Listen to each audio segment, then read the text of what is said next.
Lebanon based militant organization Hezbollah కొత్త చీఫ్గా నయీం కసమ్ని ఎన్నుకుంది అక్కడున్న షురా కౌన్సిల్.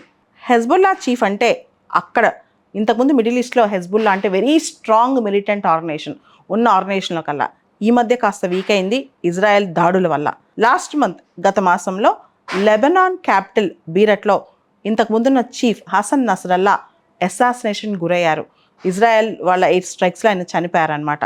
ఆయన స్థానంలో ఇప్పుడు నయీం కస్సమ్ వచ్చారు. ఇప్పుడు మనం కనుక చూస్తే ఇజ్రాయెల్ ఈరోజే ఒక వార్నింగ్ రిలీజ్ చేస్తుంది. ఇజ్రాయెల్ డిఫెన్స్ మినిస్టర్ ఈ అపాయింట్మెంట్ చాలా టెంపరీ అపాయింట్మెంట్ అని, హెజ్బుల్లాకు కౌంట్ డౌన్ స్టార్ట్ అయిపోయిందని, హెజ్బుల్లాని అంతమొందిస్తా ఉన్నట్లు ఆయన ప్రకటన కూడా చేశారనమాట ట్విట్టర్ ద్వారా.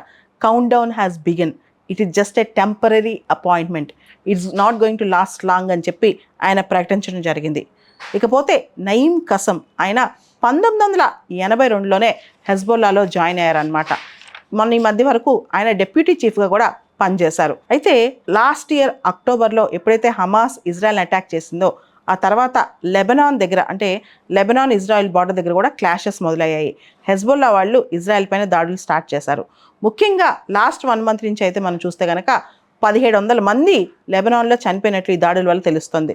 అదేవిధంగా కొంతమంది ఇజ్రాయెల్కి చెందిన డిఫెన్స్ పర్సనల్ మిలిటరీ ఆఫీసర్స్ కూడా, కొంతమంది మిలిటరీ ఆఫీసర్స్ సోల్జర్స్ కూడా చనిపోయారంట. అయితే హెజ్బుల్లాకి ఇంత సపోర్ట్ ఎక్కడి నుంచి వస్తుంది? ఎవరు ఇంతగా సపోర్ట్ చేస్తున్నారు హెజ్బుల్లాని? ఇరాన్ సపోర్ట్ చేస్తుంది.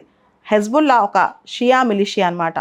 ఇరాన్ కూడా షియా కంట్రీ కదా, కాబట్టి ఇరాన్ మొదటి నుంచి కూడా హెజ్బుల్లాకి స్ట్రాంగ్గా సపోర్ట్ చేస్తుంది.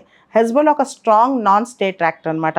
ఇరాన్ హౌతీ రెబెల్ సపోర్ట్ చేస్తుంది, హెజ్బుల్లాకి సపోర్ట్ చేస్తుంది, హమాస్ కూడా సపోర్ట్ చేస్తుంది. రీసెంట్గా ఇజ్రాయెల్ ఇరాన్ మధ్య డైరెక్ట్ కాన్ఫ్రంటేషన్ కూడా స్టార్ట్ అయిందనమాట.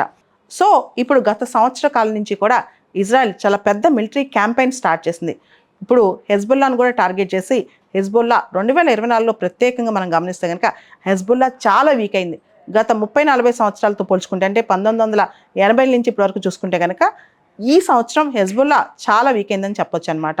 ముఖ్యంగా ఇక్కడ హెజ్బుల్లా లక్ష్యం ఇజ్రాయెల్ని వ్యతిరేకించడం, హింసాత్మకంగా ఇజ్రాయెల్ పైన పోరాటం. ఇజ్రాయెల్ హెజ్బుల్లా ఇద్దరు మనం గమనిస్తే కనుక ఈ హింస మనకు కనిపిస్తుంది. అదేవిధంగా హెజ్బుల్లాకి ఇంకో లక్ష్యం కూడా ఉంది. మధ్యప్రాచ్యంలో మిడిల్ ఈస్ట్లో వెస్ట్రన్ ఇన్ఫ్లుయెన్స్, పాశ్చాత్య ఇన్ఫ్లుయెన్స్ను తగ్గించడం అనమాట. అమెరికా మరియు ఇతర వెస్ట్రన్ కంట్రీస్ కూడా హెజ్బుల్లాని ఒక మిలిటెంట్ ఆర్గనైజేషన్గా పేర్కొంటాయన్నమాట. పేర్కొనటమే కాదు, హెజ్బుల్లాని అంతమొందించేందుకు ఇప్పుడు ఇజ్రాయెల్కి అనేక దేశాలు సపోర్ట్ చేస్తున్నట్టుగా కూడా పరోక్షంగా మనకు అర్థమవుతుంది అనమాట. అయితే హెజ్బుల్లాకి స్ట్రాంగ్ సపోర్ట్ ఎక్కడి నుంచి దొరుకుతుందంటే ఆయుధాలు కానీ, డబ్బులు కానీ, ఇతర సపోర్ట్ కానీ ఇరాన్ నుంచి దొరుకుతుంది. ఇరాన్తో పాటు మనం గమనిస్తే కొన్ని మిలిషియా ఆర్గనైజేషన్స్ మిడిల్ ఈస్ట్లో ఆపరేట్ చేస్తున్నాయి కూడా హెజ్బుల్లాకి సపోర్ట్గా నిలుస్తున్నాయంట.